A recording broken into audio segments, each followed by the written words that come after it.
If you're a letting agent, you've probably heard about RoPA, the Regulation of Property Agents. This, I believe, is going to be one of the biggest regulatory changes to our industry that we have ever seen. I don't know about you, but it's quite concerning as to how we're going to cope and how we're going to manage it. Now, my goal in the next few minutes is to share with you my top 4 tips on things that, as a letting agent, things you should be doing right now to get your business ready for RoPA, the Regulation of Property Agents. When's this coming in?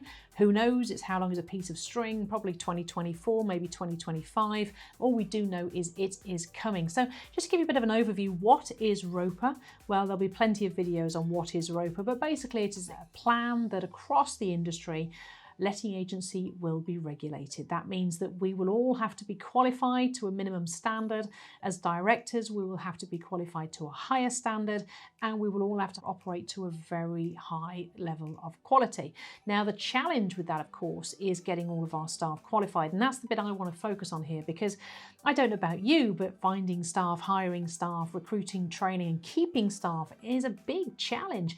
In fact, around 33% of letting agency staff leave every single year as an industry norm across the country. So it's quite a big challenge. And if you think about that staff that are qualified are going to become hugely more valuable, which means they're going to be more susceptible to being poached.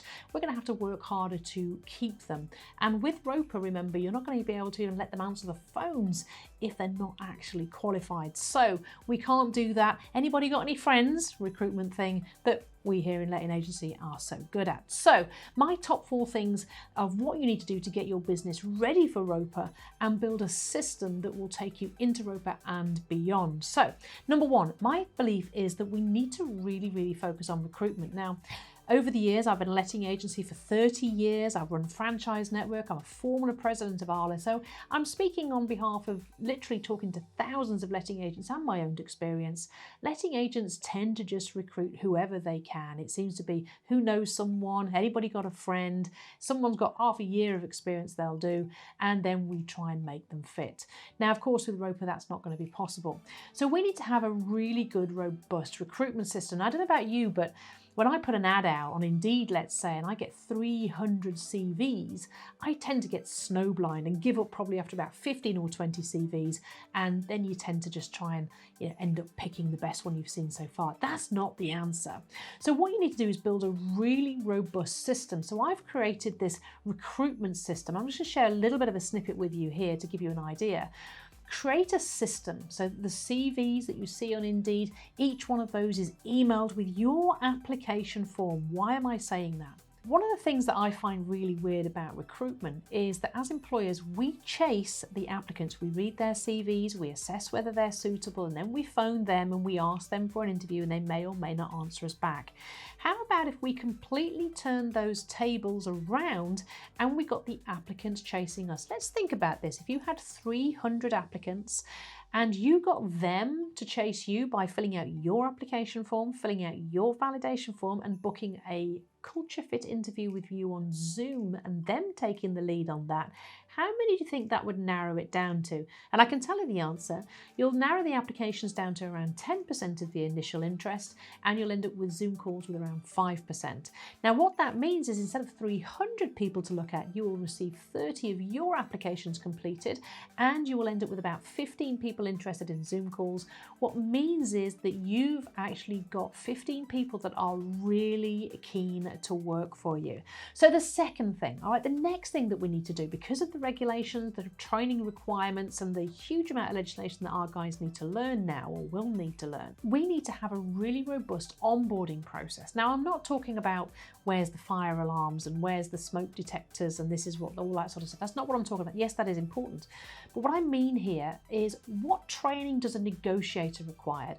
What training does a tenancy manager require? What training does the lettings manager require? You need to have a robust list of all the different training and the learnings that you expect each of your team members to have, and then to go through the process of having a checklist to make sure that they are following through that process. For example, is it a basic legal? Is it advanced legal? Is it ALA qualified? Do you want them to get to diploma level 4? What about the estate agency side? Do you need them to go through the regulations on that side? Because someone's going to have to if you do sales. Do you want them to understand all about fire alarms and smoke alarms, housing benefit, HMOs, LHAs? How far do you actually need them to go? If you don't know and you haven't got a list, then you can't make sure it's happening. So do a full list of everything that needs to be trained and create an onboarding system. Now, I know what you're thinking. Oh my God, Sally, this sounds horrendous. I haven't got time to do all that. So I've got a solution. What you do is you make a video coaching on each of these different things and you put it into an onboarding platform. And so when a new negotiator starts, they go into the platform and there's all the videos they need to watch. There's all the learning things they may need to do externally, which they put dates in and tick off when they've done. And there's process sheets for every task that you want them to do. And you can see when they've gone through that, you can track what they've done, jobs are good, which means you do it once in front of video and you never have to do it again. Honestly, it works a dream. We've been doing this for a while with our tenancy managers. Really been useful because we have a lot of remote workers now, which is probably something we're all looking at in the future. So it can be really, really useful. All right, number 3, how to build training schedules for every single member of staff. I want you to put it in their court. And what you say to them is like, as a tenancy manager, I expect you to get to ALA qualification level 3 within the first 6 months. I want you to get to level 4 within 18 months. You tell them that you expect them to attend the local regional meetings, or you tell them that you're going to be sending them on 2 or 3 external training courses each year. You tell them that you expect a minimum level of CPD, career professional development. Now, we implemented this a couple of years ago. All of our staff are required to have at least 12 days of CPD every single year, and for managers it's 20 days of CPD. So you put it in their court, and that will start to be effective in relation to pay reviews, performance reviews, and everything else as well. Are they doing their CPD? So again, it's about keeping a track, keeping a trace of it. Could be an Excel spreadsheet, could be on your onboarding platform, but somebody somewhere needs to be tracking and making sure that your staff are learning and developing. Number 4, and I actually think this is the most important one of all of them, because one of the challenges that we have with staff is the turnover of staff. Now, in our tenancy management department, and we've been through a very interesting couple of years, all of our staff in the tenancy management department, we haven't lost a single person in 2 years. Why is that? Well, I believe it's down to this one, number 4, which is culture. What is your culture and how can you improve it? So here's one of the things to think about. Lettings can be tough. You know, we can get blamed for all sort of stuff, and we can be the piggy in the middle for all sorts of arguments and things that go on between landlords and tenants. So we have to work hard to make our working environment a fun place to be, to ease the pressure off and just release the pressure valve a little bit, and also to bring the team together as a community. So what are you doing to create that community? Do you have nights out?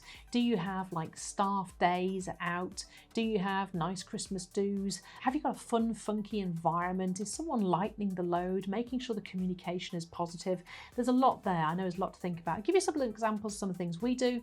We actually have a summer social, and we actually book a whole day of go-karting, axe throwing, could be dangerous, shooting, and then we have a what do they call it? Glamorous tenting, camping, glamping, that's what they call it.